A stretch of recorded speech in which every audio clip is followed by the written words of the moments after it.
महाराज श्री चंद्रगुप्त मौर्य जैसे धर्मनिष्ठ सम्राट देखकर चाणक्य ने शिक्षक समुदाय को देश और समाज का निर्माता बताया, निर्माता बनने का जो गौरव प्रदान किया है।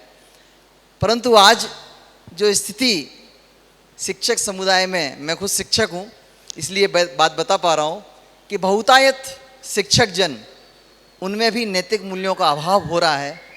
और सबसे बड़ी विडंबना ये है कि अपनी कर्तव्य निष्ठा पूर्ण ना होने पर अथवा अपने नैतिक पतन का जो कारण है उसका ठीकरा जो है वो समाज पर, पेरेंट्स पर, राजनीतिज्ञों पर, शासन पर, प्रशासन पर ढोल दिया जाता है। महाराज से मेरा प्रश्न ये है कि क्या शिक्षक को अपने कार्य में सफल नहीं होने पर या अपने नैतिक पतन के रूप में इस तरह का जो ठीकरा है वो समाज या राजनीतिक या शासन प्रशासन पर ढालना चाहिए, अथवा उसको जो कि खुद इन सब का निर्माता है कैसे वो जो जिसकी जिम्मेदारी है। नमस्कार। आपका आशय समझ, ये बात सही है कि शिक्षक राष्ट्र का निर्माता है और शिक्षक सदैव राष्ट्र के निर्माता रहे। लेकिन अब शिक्षक बचे नहीं, टीचर रह गए। और जब से शिक्षक टीचर बन गए तब से उनका घोर अवमूल्यन और पतन शुरू हो गया। एक समय था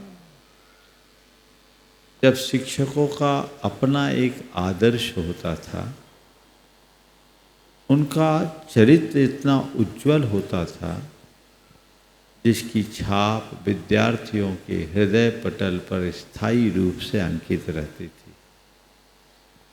लोग उन्हें अपने गुरु के रूप में देखते थे। आपके जीवन में भी रहा होगा, मेरे जीवन में भी ऐसा हुआ। वो एक ऐसा दौर था जब शिक्षक हमारे आदर्श होते थे और उनकी हर बात और हिदायतों का हम लोग अक्षरशः पालन करते थे, क्योंकि वो वही कहते थे जो खुद करते थे और उसका हम सब पर असर पड़ता था।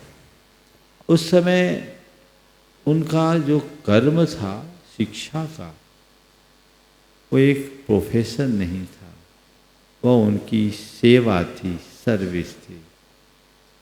और वे उसे अपना एक पुनीत कर्म मानकर करते थे। नतीजा हम सबको वह सब कुछ सहज रूप से प्राप्त हो जाता था जो अन्यत्र कभी नहीं मिलता। उनके उस चरित्र के कारण उनका सम्मान केवल छात्र नहीं अपितु अभिभावक और समाजगण भी करते थे। अगर किसी विद्यार्थी ने कुछ गड़बड़ की और उसे अगर किसी प्रकार से दंडित किया जाए, अभिभावक उसकी सराहना करते थे। और कदाचित ये मालूम पड़ा कि आज इसको स्कूल में, विद्यालय में पनिशमेंट मिला है, दंड मिला है, और ये खबर घर परिवार में लगने के बाद घर में उनको दोहरे दंड को भी भोगना पड़ता था। ये गड़बड़ किया है। ये एक जागरूकता थी। ये शिक्षक वर्ग के सम्मान का एक उदाहरण। उसमें कोई हस्तक्षेप नहीं होता था। जब गुरुकुल प्रणाली थी तब तो राजा भी अपने पुत्रों को उनके पास पढ़ने के लिए भेजते थे और उनके अध्यापन की क्रिया और कार्य में किसी प्रकार का हस्तक्षेप नहीं करते। धीरे धीरे समय बदला। अब शिक्षा का स्वरूप ही बिगड़ गया। पहले शिक्षा का उद्देश्य सीख था, अब शिक्षा का उद्देश्य डिग्री बन गई और पूरी व्यवस्था एक व्यवसाय का रूप ले ली। जब से शिक्षा एजुकेशन का रूप ली तब से वह इंडस्ट्री बन गई और उसके अध्यापक भी, चाहे वो प्रोफेसर हो, चाहे शिक्षक हो, चाहे कोई भी हो, वो पूरी तरह पेशेवर हो गए। उनका उद्देश्य अब बच्चों के भविष्य का निर्माण करना नहीं, उनका उद्देश्य अपनी ड्यूटी पूरी कर कर मोटी रकम पाना। पहला तो ये। बढ़ते हुए उपभोक्तावादी दौर से वे भी अप्रभावित नहीं हुए।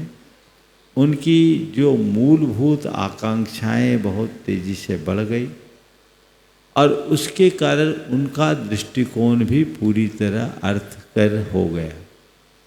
तो लोग उसके लिए अपना सबसे ज़्यादा फोकस करने लगे। पहले एक समय तक उक्ति थी कि जिन पर सरस्वती की कृपा होती है उन पर लक्ष्मी की कृपा नहीं होती। प्रायः इस तरह के अध्यापक अभावों में जीते थे और अपने कर्म को एक प्रकार की तपस्या मानते। लेकिन जब से आधुनिक शिक्षकों के पास वैभव बढ़ा, विलासता भी उनके साथ जुड़ गई। और विलासता अमीरी का अभिशाप है, ये बहुत पुरानी कहावत। जब शिक्षकों में विलासिता आने लगी तो उनका आदर्श भी उनके हाथ से दूर जाने लगा। ये तो शिक्षकों की कमी की बात है। बच्चों की भी सोच बदल गई, बच्चों की सोच बदल गई, बच्चे भी अलग तरीके से सोचने लगे, अभिभावकों की भी सोच बदल गई और पूरी की पूरी शासन की व्यवस्था भी बदल गई। पहले दंड के साथ पढ़ाया जाता था। शिक्षक कक्षा में आते थे तो हाथ में रूल लेके, छड़ी लेकर आते थे। अब तो कुछ नहीं करते, रूल्स ऐसे बन गए कि कुछ बोल भी नहीं सकते। तो ये जो व्यवस्थाएं बदली है, ये सब उनका परिणाम है। तो अगर शिक्षक इसमें जवाबदार है तो उन्हें स्वीकार करना चाहिए। लेकिन ये बात सही है कि केवल शिक्षक इसमें जिम्मेदार नहीं है, अभिभावक भी हैं, छात्र भी हैं और आज का सिस्टम भी है।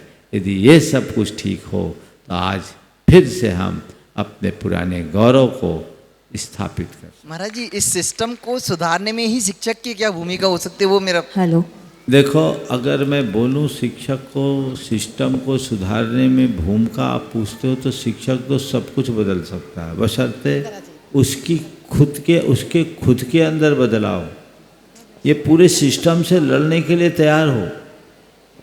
और वो तभी संभव होगा जब अपना स्वार्थ छोड़ेगा, उत्सर्ग के लिए तैयार होगा, तभी होगा।